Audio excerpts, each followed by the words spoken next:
marka ugu horeysa horta waa idinku soo dhaweynaynaa waxaan leenahay ku soo dhawaada xilkana Allah idinla qabto waa idinku dhaweynaynaa waxaan aaminsanahay inaad ogtihiin sida aad maantaba wasaaradda arrimaha gudaha kala munaaqashooteen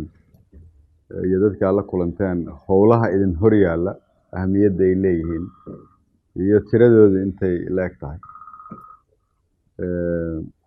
laakiin annaga maanta waajibaa naga dhacay waajibka naga dhacay waxa uu yahay shaqadii annaga kaligeena la ku ogaa gacmaha la idin soo geliyay hadda in la isu keeno dadka reer galmudug dhammaantood loo fidiyo gogol ay isu yimaadaan ay ka wada hadlaan wax walba oo tabasho ay qabaan laakiin gogoshu ay ahaato tii u gogol xaareysay in gogol rasmi ah la sameeyo oo ah in dowlad la dhiso dowlad loo wada dhan yahay nidaam cadaalad ah ku dhisan hadafkeedu uu yahay inay dadka reer galmudug dhibka ka saarto bixiso adeegyo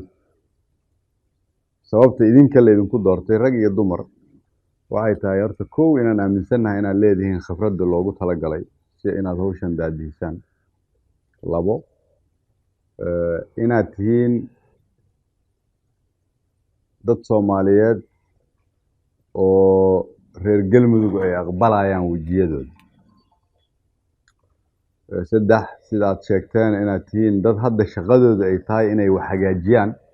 oo iyagu halkan aan dan ka raadinayn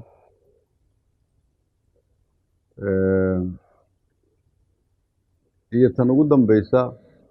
idinka laftiinnu inaad aaminsan tihiin shaqadani inay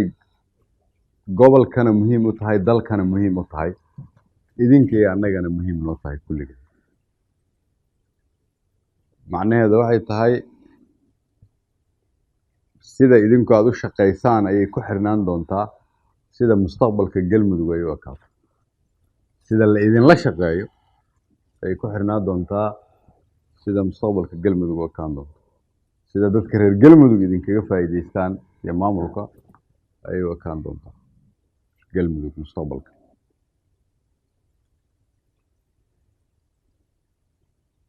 dadka reer galmudug oo anigu inta aan joogay aan ku soo arkay meel walba niyaddoodu waa niyad furan hamigoodu cirkuu jooga rajadoodu waa rajo sarreysa mas-uuliyad weynaana saaran kulligeen marka qof walboo halkan fadhiday qof walboona daawanayo qof walboo Soomaaliyeed ama galmudug ah oo ma ahaanin gaar ahaan kuwa mas-uuliyadda hadda loo dhiibay wiilal iyo gabdho Soomaaliyeed oo aaminsanaa rajadu inay daciif tahay ayaa rajadooda kor u kacday inay rumowdo rajadaas shaqadeeda idinkaa la idin dhiibay waxaan rabaa marka inaan la yaraysan hawshan iyada dowladda federaalku waxay idin siinaysaa wax walba caawinaad u baahan tihiin waxaa laidinku kaalmeeyey wasaaradda arrimaha gudaha inay idinla joogto idinla shaqayso waxaan idinku kaalmeynay wasiirka ganacsiga iyo wasiirka amniga inay idinla joogaan idinla shaqeeyaan waxaan idinku kaalmeynay uguna baaqaynaa xildhibaanada iyo senatarada ka soo jeeda halkan oo shaqadooda ay tahay deegaanadooda inay nabadeeyaan inay iyaguna qayb ka noqdaan shaqadaad haysaan iyo qof walba oo danaynaysa in shaqadani ay miro dhal noqoto inay gacan idin siiso laakiin cidda la rabo dhaqankeeda in laga barto hadalkeeda in laga barto shaqadeeda in laga barto isu sabirka in laga barto isu soo jiidida dadka laga barto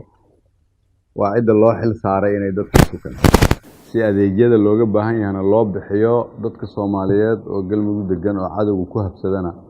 nidaamkaas uu uga caawiyo sidii isaga dul qaadi lahaayeen